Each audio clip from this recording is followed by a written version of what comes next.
Okay, whenever you're ready. Okay, I also wanted to add that I had gotten signatures where I lived to present to BLDG management, ISTA management, ISTA period between each. I had gotten the signatures of close to 80 to 90% of the tenants in the building that supported the request for a ramp to be placed over the 2-3-step areas that give access to the lobby in which you descend into in the building. And also there are doctor's offices off the lobby, one of which is a podiatrist, and most of the time the poor doormen have to lift the dead weight of people in wheelchairs to get to their doctor's appointment. Also, what is truly unbelievable is that because of the eviction on my record, I haven't been able to rent or rent to buy or purchase anything because landlords won't give me the time of day. This is an absolute stain on one's record, and I think that not just should banks be regulated, but these credit unions should be made to disappear. It's tantamount to blackmail what these companies do. And once your credit is destroyed, it's very hard to fix. So Bank of America has not just destroyed my credit, my credibility, the high regard and respect I had garnered from all the people I do business with and know everywhere in the world, has been destroyed by these people. And that in and of itself should have a monetary value. My life has, to put it bluntly, been destroyed by these people that have absolutely no regard and couldn't care less. And my trust officer, a young woman, Emily House, who's probably old enough to be my grandchild, considering that I had my son a month before I was 17, is constantly telling me that I should pay things from the small amount of money that they're cheating me and giving me, when they allege that the money they received from WACHOVIA was one amount, when in fact it was almost double that. They give any third party that says I owe them money with alacrity, and they don't give me anything. And I lost everything contained in my New York apartment. The bank sent the bill for the Marshall storage, pack-it-away storage, and the bill was almost $13,000. And I requested since February of 2011 the money to pay that. They never produced it.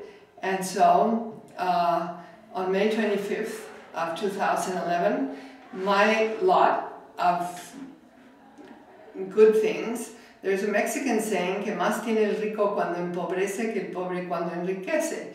That someone who was born with class always will have more because they have culture, is the implicit thing, than the poor that become enriched, because you can't buy culture and you can't buy class.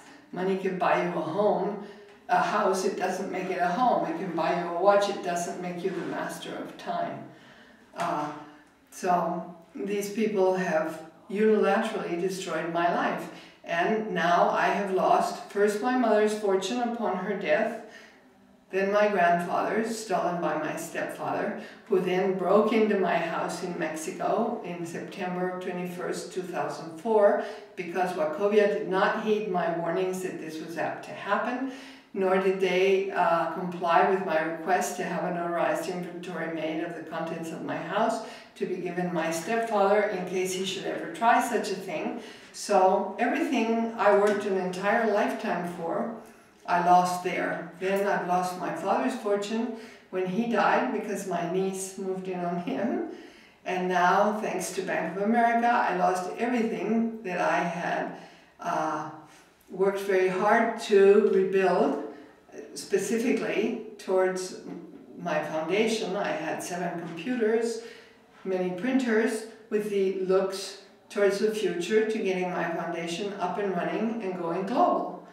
So I lived in a 2-bedroom apartment, not the big mansion and then sizable houses I lived in Mexico. But again, thanks to my trustee, I've been made to lose everything. And I'm very fortunate that I'm grounded in the metaphysical and spiritual world and not in the world of greed and material possessions that is so prevalent in our country, where we justify anything for momentary monetary greed, and human beings do not count worth a darn. This is wrong, and if we're ever to correct and improve on anything of what is happening in our country, we need to go back to spirituality and away from this insensitive greed that has driven us through the floor. So that any institution could thus destroy someone's life is pretty appalling. And you don't see me here crying about everything I've lost, because if I made it once, I can make it again. The point is that I'm not as young as I used to be. I'm injured and disabled, and this should not be the state of affairs. No bank that has been entrusted with looking after you. Furthermore, when I turned 21, my grandmother made the mistake of using the words discretionary trustee, and so by the word discretion, both Wachovia and Bank of America have discretioned me into almost being a pauper. My grandmother also said to be construed amply, which all previous trustees did. And when I turned 21, I'm the younger of two sisters. My sister received between $10,000 to $15,000 more when her money had been invested a year and a half less than mine. So I was rendered an accounting by the court in Chancery in Delaware, which I questioned. And I was given a court date. So before I went to this court date, I came to New York. I studied about the stock market and investments because my mother, who was a brilliant businesswoman who owned the racetrack in Mexico City and Tijuana, and who almost bought the LA Dodgers, and was the first person to create TV programs subsidized by companies that promoted sports. It was not something invented in the US. My mother invented it. So I take after her. The judge that heard the case turned out to be a friend of my mother's, a childhood friend of my mother's, that came from Joplin, Missouri, and settled in Wilmington, Delaware, thanks to my mother inviting him there. And I said to this judge that although we appreciated very much the Hercules powder stock that my grandfather gave my grandmother and was the basis for this trust, that you don't keep all your eggs in one basket. And it's fortunate that I intervened, because had I not done so, this small trust, and every time the banks have been managing the money, they are not capable of even keeping up with inflation, such as the ineptitude that they have to manage other people's money. So in 15 years, I took that account. I saved it from virtual disappearance because Hercules powder stock went from an all-time high of over $79 to an all-time low of less than $12, because Hercules powder invested heavily in synthetic fabrics and lost their shirt. So it was thanks to my business acumen and the fact that I'd done my homework and gone and studied the stock market that that account was diversified and saved from virtual disappearance. In the time I managed the account was increased 900-fold in the span of 15 years. Now, since the tenure of Wachovia, and the judge at the time was Judge William Marvel, he ordered the bank to act solely on my investment policy and instructions. So obviously this is a court order that overrides my initial grandmother's will and should be adhered to. These two banks, Wachovia and Bank of America, have had utter and absolute disregard to this court order and will not let me even say that I want to invest in something that's a green company. They will not allow me to voice an opinion. They will continue to do as they please, regardless of the fact that all they've done is lose money, and the account has now been reduced to more or less what it was worth when I turned 21. And again, I reiterate, they have at all times, when the banks have been in charge, been absolutely incapable of even keeping up with inflation. And it strikes me as odd that we seem to always know what the inflation rate is in other countries, but no one ever speaks of the inflation rate in this country.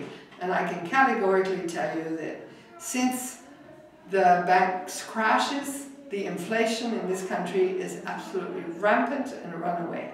And if I'm to have these people managing my money, I will soon not even have enough for an aspirin. I want the court order upheld. I want to be the one that manages my account. It took me 40 years to convince my father, who was named by my grandmother the advisor to the account, to resign as advisor, which he would not do because it was the only way that he hoped to ever gain my sister and my coming back into his life. My parents had a very unpleasant divorce, and the only one that ever had anything to do with my father after my mother's demise was myself, and I didn't do so beforehand out of respect to my mother, whom I revere.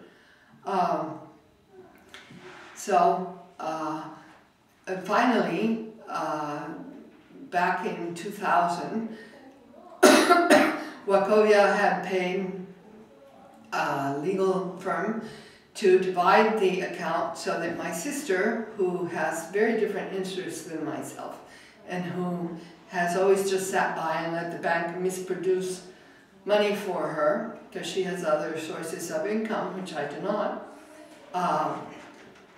and has always been just happy with the mediocrity of the way the banks manage money. I have not been happy with the ineptitude that they're capable of, and I certainly know that these hard times are also times in which much money can be made by doing things to help the disenfranchised, by buying properties that are in poor condition and refurbishing them and making homes for people that would otherwise perhaps not have them, and rent or sell, etc. So I want to beg you to help me have the courts uphold that court order, and so that I regain control over my life. Who are these people that don't even know me, can't be bothered in a year and a half to come to New York knowing that I'm disabled, to meet me and dictate to me what I should and shouldn't do? Emily House had the audacity to tell me I couldn't keep my pets, that the trust wasn't going to pay for it. What I do with my money is none of this woman's concern, and how I manage it or mismanage it in any event is none of her concern. And this paternalistic government attitude that has reigned in this country, where people believe the government is looking after us when for a long time it hasn't been, and that we should believe doctors blindly, and if they say cut your feet off, we should just not question it and go have our feet removed. To which I said to 40 doctors that suggested that, excuse me, what kind of quality of life would I have without my feet? I'm slightly attached to them. So we have to go back to thinking for ourselves, being responsible for ourselves, and providing retirement income for ourselves, and not expect a paternalistic government to look after us. Population explosion is a very real thing, and no matter how much you pay into a system, because population keeps growing, systems that are welfare systems like our own are bound to crash and disappear. We have to be responsible for ourselves. It's very simple. Thank you for your attention.